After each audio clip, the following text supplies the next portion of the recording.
Well, I just want to say on behalf of the CU team that we are so excited about these days. We've been looking forward to them for a long, long time.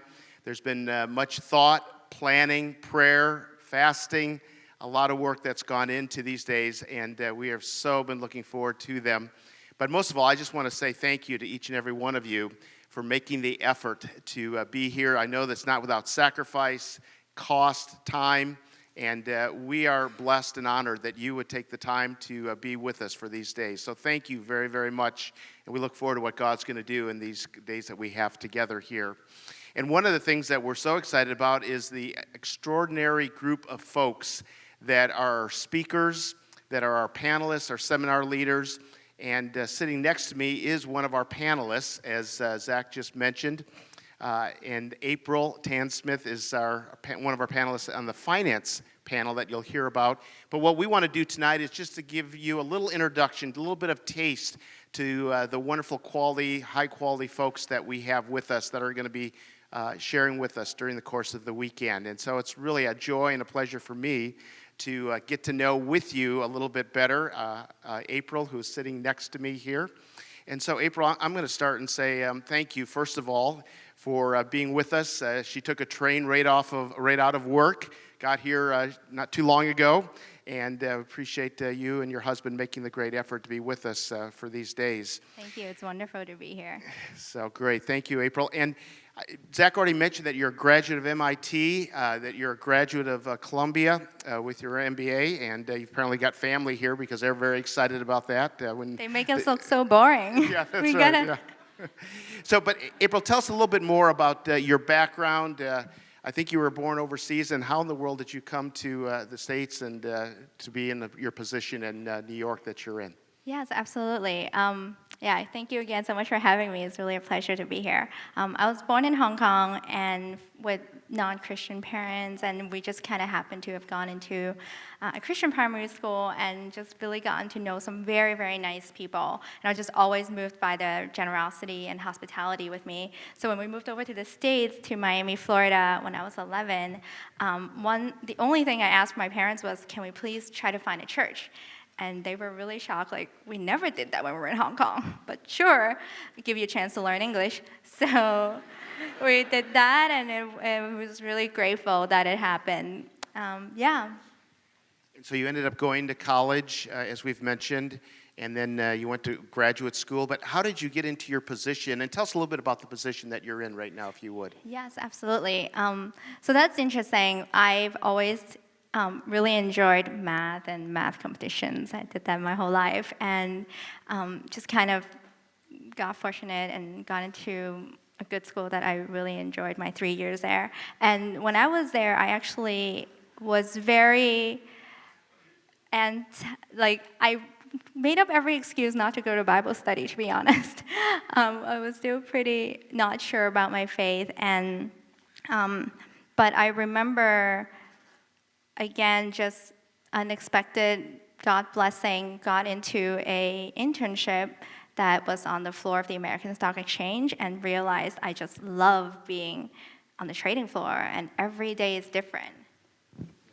That's great. And tell us the name of the firm again, and a little bit more about your responsibilities, if you would. Yes, absolutely. So, as mentioned, I've been at Morgan Stanley for the last 11 years.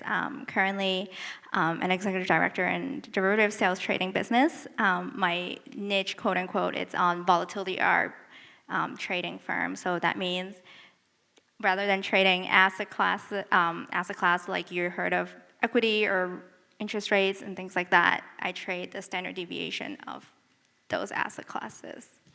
There will be a test on this after with the session, by the way, so listen carefully. So, I retract all of that, I'm sorry.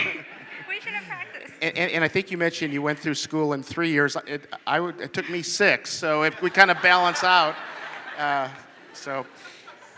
But April, you skirted over a little bit. You said you came from a non-Christian family. You said to your folks, I want to go to a church. They said, really?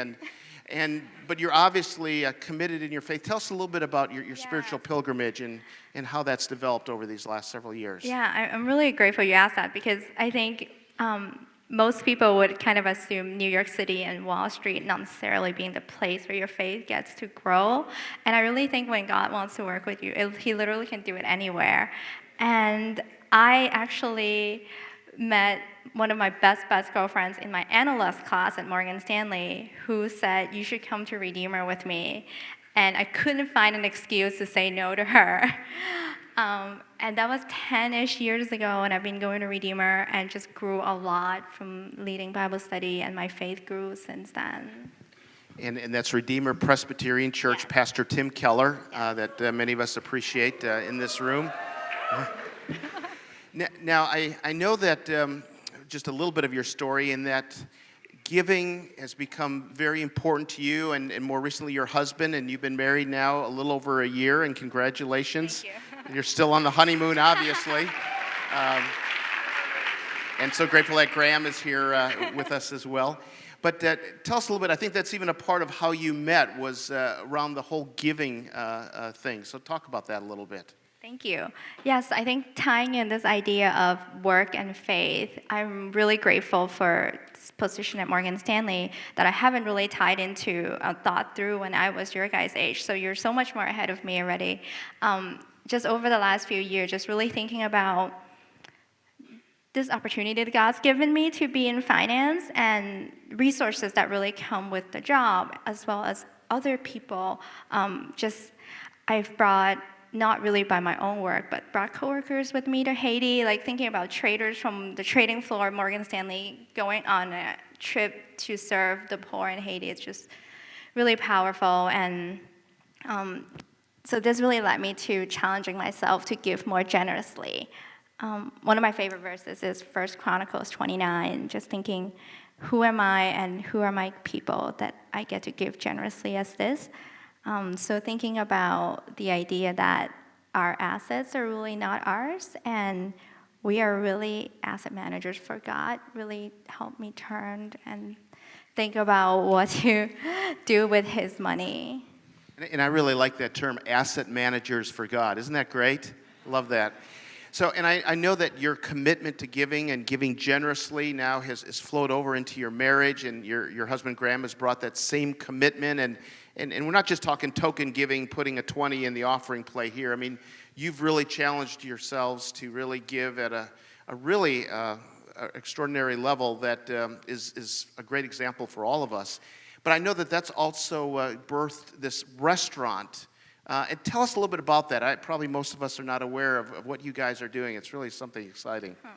Thanks for that. So I guess the short story is that as we continue to go to Haiti, we just see a lot of needs. And my dream is, if I keep writing a check every year, like how many of these things can we fund? But as you're in finance, you just think about leveraging and ROI and how I can multiply my giving power. And given that I work on Wall Street and I'm constantly taking clients out, what if I combine the two? So there happens to be a open space 3 doors down from Morgan Stanley. So we scooped it up and we're starting a not-for-profit restaurant where 100% of the money will be given away to fund work. Thank you, it's very encouraging. To fund work in Haiti, as well as India. And while we're at it, again, might as well max out the return on an investment.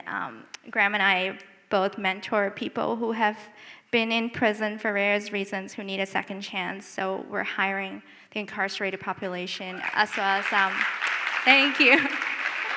I like this crowd a lot. As well as previously sex trafficked women, because I also serve at a safe home. So that's the idea. That's fantastic, and would love to explore that a little bit more, but you will have the opportunity to hear from April and some others as well on the finance panel tomorrow, and so we really hope you take advantage of that. But April, just one last question. There's so much more that we could talk about, but for those in this group here that are considering a career in finance and obviously serious about the Lord, I mean, you're an example that the two can go together. But what would you say is a word of encouragement to anybody who's trying to think how I can bring my Christian faith to bear on Wall Street or wherever that might be?